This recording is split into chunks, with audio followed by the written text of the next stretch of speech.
नमस्कार दोस्तों, मेरा नाम है रोहित और आप सभी का स्वागत है आपके अपने YouTube चैनल आकांक्षा एकेडमी पर। आज हम लोग CRPC यानी कि दंड प्रक्रिया संहिता 1973 को पढ़ने वाले हैं, जिसमें हमारा आज का टॉपिक है समन। समन क्या होता है दोस्तों? समन एक प्रकार का न्यायिक आदेश या कोर्ट का एक ऑर्डर होता है, या जिसे हम साधारण भाषा में लीगल नोटिस के नाम से भी जानते हैं। समन जो है वो CRPC के सेक्शन 61 से 69 में समन के विषय में प्रावधान बताए गए हैं, आगे हम लोग पढ़ने वाले हैं। अब हम बात करते हैं कि समन क्या होता है। तो समन होता है कोर्ट का एक आदेश होता है किसी साक्षी को या किसी व्यक्ति को न्यायालय में उपस्थित होने के लिए, बुलाने के लिए। अब जैसे मान लीजिए कोई घटना घटित होती है, मान लीजिए एक घटना होती है, तो उसमें एक पीड़ित पक्ष होता है, दूसरा होता है अभियुक्त होता है, ठीक है।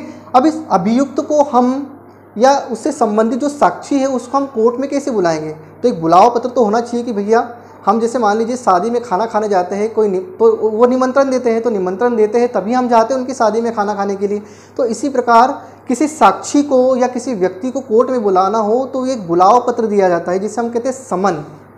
तो समन क्या होता है? एक बुलावा पत्र होता है साक्षी को या किसी व्यक्ति को व्यक्तिगत तौर पर कोर्ट में बुलाने के लिए कि आप इस तारीख को न्यायालय में आओ, आप आपकी बयान वगैरह दो, गवाह जो भी इससे संबंधित हो, या आपके पास कोई दस्तावेज है इस मामले से संबंध में, तो आप न्यायालय को उस दस्तावेज की जानकारी दें, ठीक है।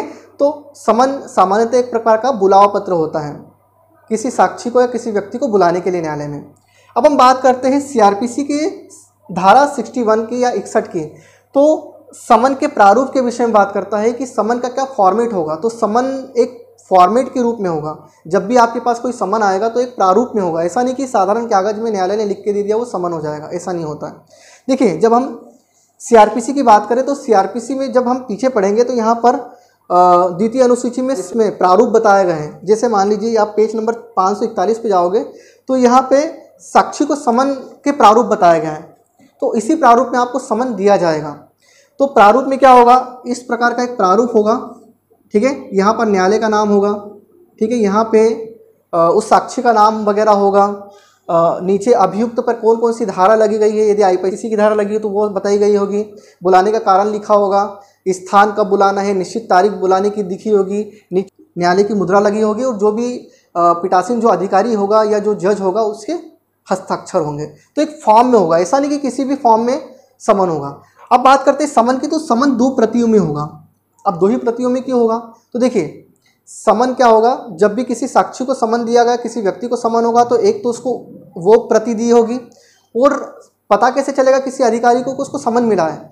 तो वहाँ से जो दूसरी प्रति होगी उसमें उस व्यक्ति के हस्ताक्षर होंगे, ठीक है। तो इस प्रकार 2 प्रतियों में होगा। वो समन हमेशा लिखित रूप में होगा। जैसे मैंने आपको प्रारूप बताया ना, आप देख रहे हो स्क्रीन पर, ये समन का एक प्रारूप है, ठीक है। ये खंडवा के जो जज है उन्होंने किसी साक्षी को समन भेजा है, तो ये आप देखिए प्रारूप देख रहे हो आप। ऊपर न्यायालय का नाम लिखा हुआ है, साक्षी का नाम वगैरह लिखा हुआ है, IPC की धारा वगैरह लिखी है 293, 506, ये सारी चीज़ें लिखी हुई है। न्यायालय की मुद्रा लगी हुई है और न्यायालय के वो जो भी जज वगैरह उसके हस्ताक्षर हैं। तो इस प्रकार एक प्रारूप में होगा समन। दूसरी बात करें कि धारा जो 62 जो है वो समन की तामील के विषय में बात करती है।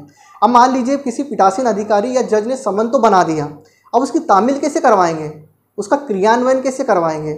तो धारा 62 जो है वो उसके तामील की बात करता है कि जब आप CRPC की जो धारा देखोगे 62 को, तो वो बात करता है कि किसी अधिकारी